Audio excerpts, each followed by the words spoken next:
நிறுத்து. அவன் என்ன தப்பு செஞ்சான்னு அவனை அடிக்கிற? உண்மைதான், அடிக்க வேண்டியது இவன் இல்ல.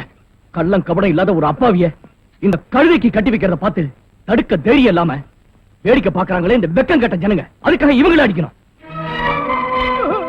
வசதியும் வாய்ப்பு இல்லாத ஒரு ஏழை பொண்ணோட வாழ்க்கை சம்பளாகிட்டு இருக்கும் போது வேதனைப்படுறதை விட்டுட்டு வேடிக்கை பார்த்துட்டு இருக்காளே, அதுக்காக இவளை அடிக்கணும். ஒரு பொண்ணுக்கு தாயா இருந்தோம், இன்னொரு பொண்ணோட வாழ்க்கைய பலியிடறதுக்கு தயாரா இருக்கே நீ, அதுக்காக ஒண்ணு அடிக்கணும். பலி கொடுக்கறதுக்கு இல்லடா, இந்த கல்யாணம் பண்றது அவ வாழ்க்கைக்கு நான் கொடுக்கிற பெரிய வரம். அவ பிறப்பு என்னன்னு தெரிஞ்சா நீ வெக்கப்பட்டு வேதனைப்பட வேண்டியிருக்கும்.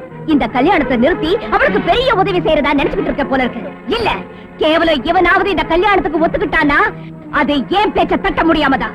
இனி இந்த ஜென்மத்துல இந்த விபச்சாரி பொண்ணுக்கு கல்யாணம் ஆகாது, இவளுக்கு புருஷனே கிடைக்க மாட்டான். கட்டுக்கதை சொன்னா இது கட்டு கதை இல்லடா, 18 வருஷங்களுக்கு முந்தி இந்த ஊர் ஜனங்க எதிரில நடந்த பச்சை உண்மை. அவ தாய் ஒரு நடத்த கட்டவ, ஒரு விலைமாத, ஒரு விபச்சாரி.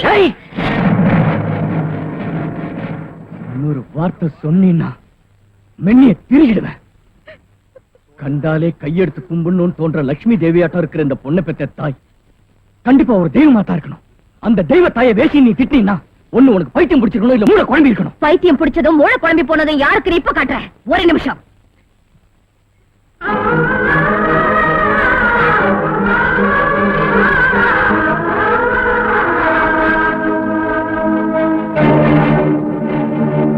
சொல்லுங்க, இவ கட்டின புருஷன் இருக்கும் போதே கண்டவனோட கொஞ்சம் பேசியா இல்லையா?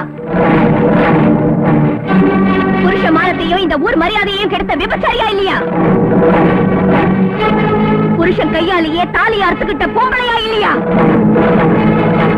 சொல்லுங்க சொல்லுங்க. விளங்கிச்சா? இப்ப சொல்லுடா, இவ தெய்வமா?